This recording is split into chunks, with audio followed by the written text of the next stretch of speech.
Hey, what's going on everyone? My name is Donovan, and in today's video I want to talk about the Garmin Venu SQ. I've been using it for about 4 weeks now, so I think I'm pretty ready to share with you my full review of this watch. And basically what I want to tell you in this video is what I like, what I dislike, and some of the things that I'm a little more neutral on with this watch after using it for the past 4 weeks.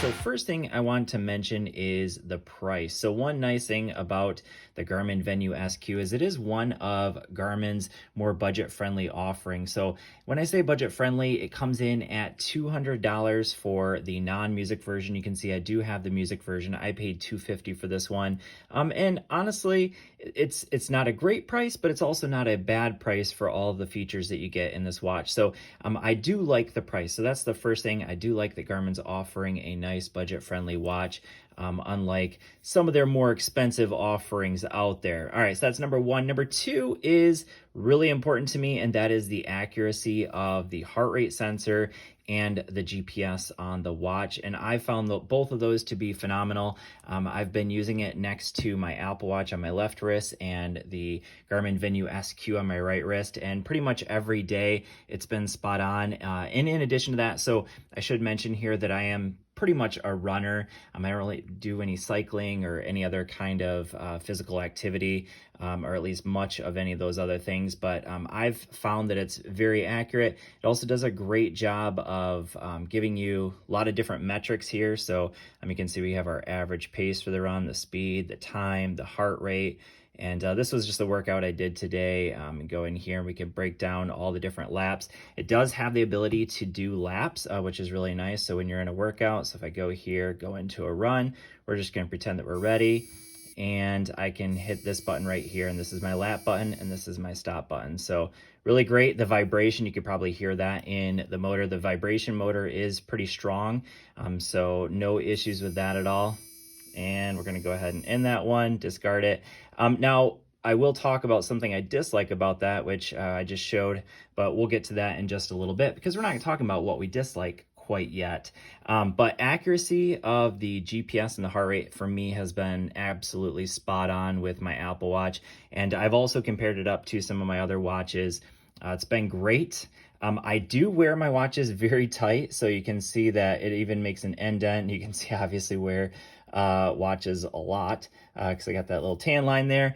So I do wear them very tight, and as a result, that's what I found in order to get the heart rate to be accurate for me. And you can see right in here, these were, I did 4 by 1 mile on, 1 mile off. So this would be the mile on, mile off, mile on, mile off. I actually had to stop and go to the bathroom.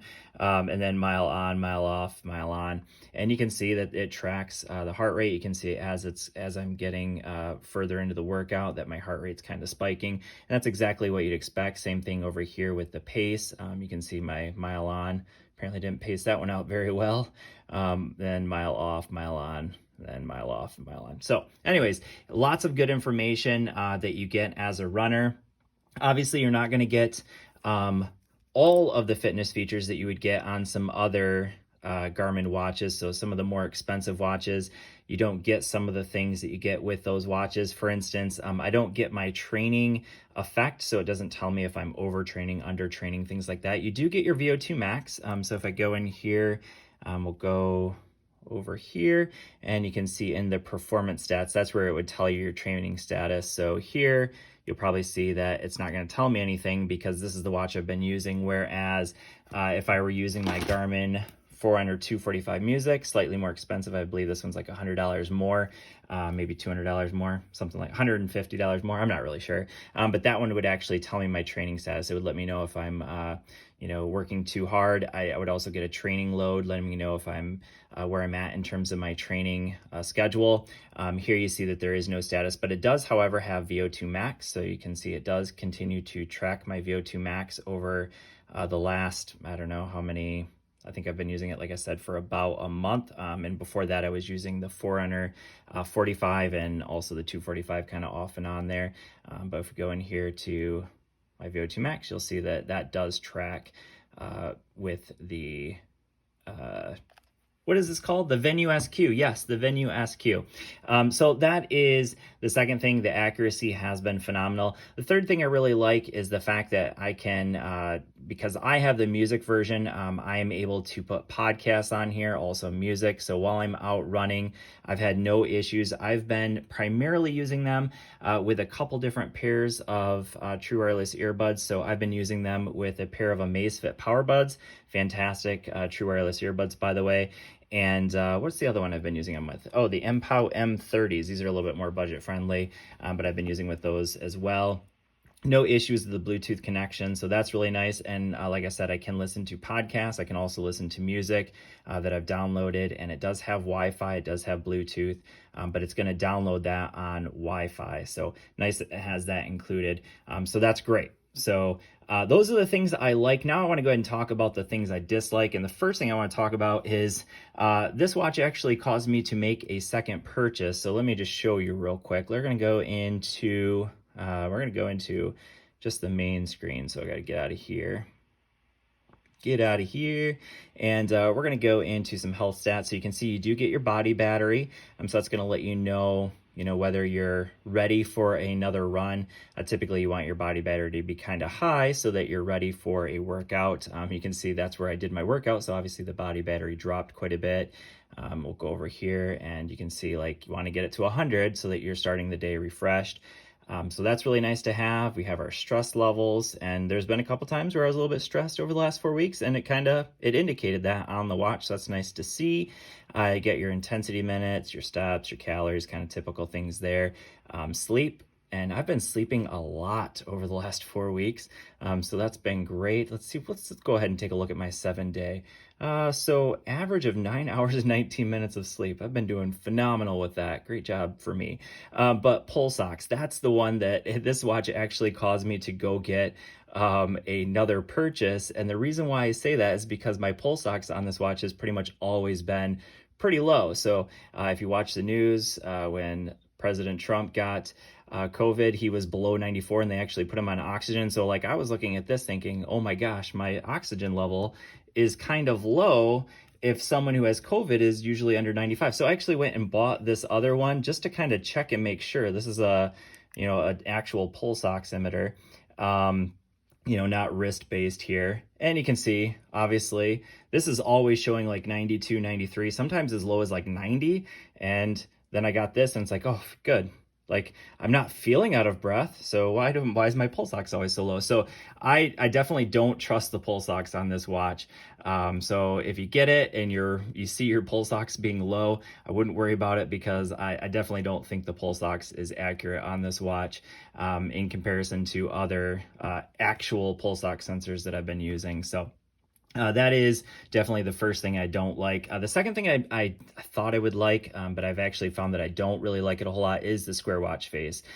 So I talked about this in my 72-hour preview video, but you can see it's actually a relatively small watch face. So you can see it definitely has a pretty large bezel, pretty significant bezel there.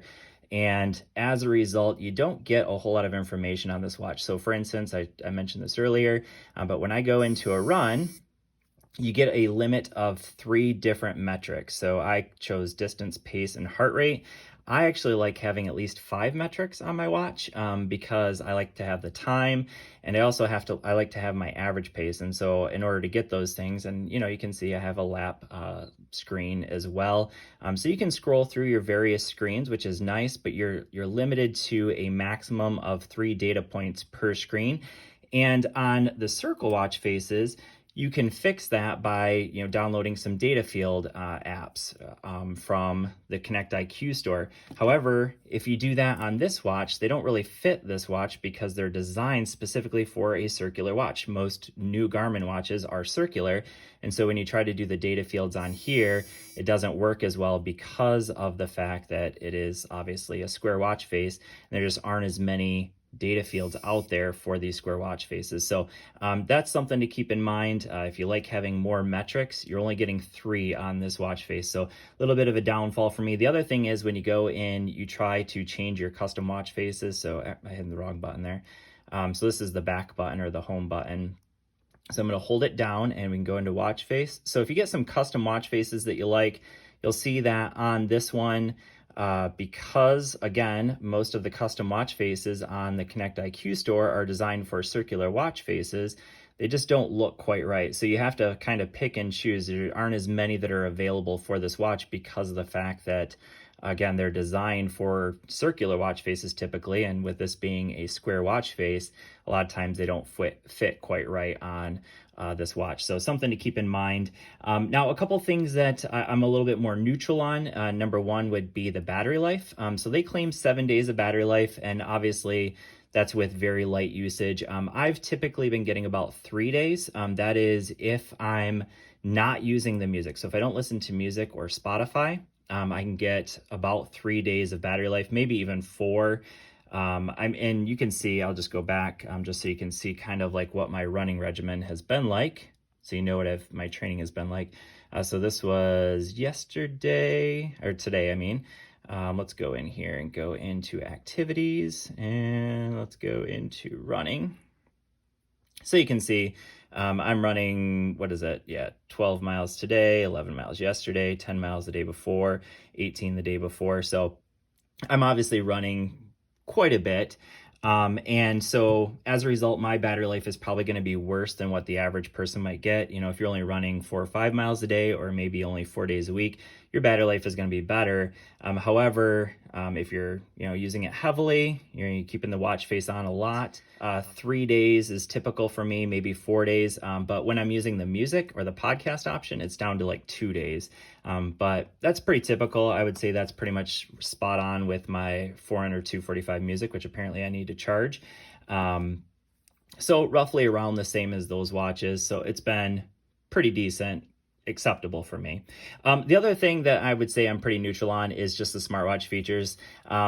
Garmin, I know they're really meant to be fitness watches, but I do think that they're a little bit behind the times when it comes to their smartwatch features. So I can go in here and I can see the notification. Can't really respond to them. Obviously, there's no speaker on here, so you can't, use a microphone to give any kind of response back or anything like that. So that's definitely a limitation, and I don't really care so much about that, and I think most people that are buying a Garmin watch aren't really expecting that. However, if you're used to something like an Apple Watch, it's definitely going to be a little bit of a letdown, because this is a very good smartwatch and a good fitness watch, whereas this is mostly just a good fitness watch. So something to consider.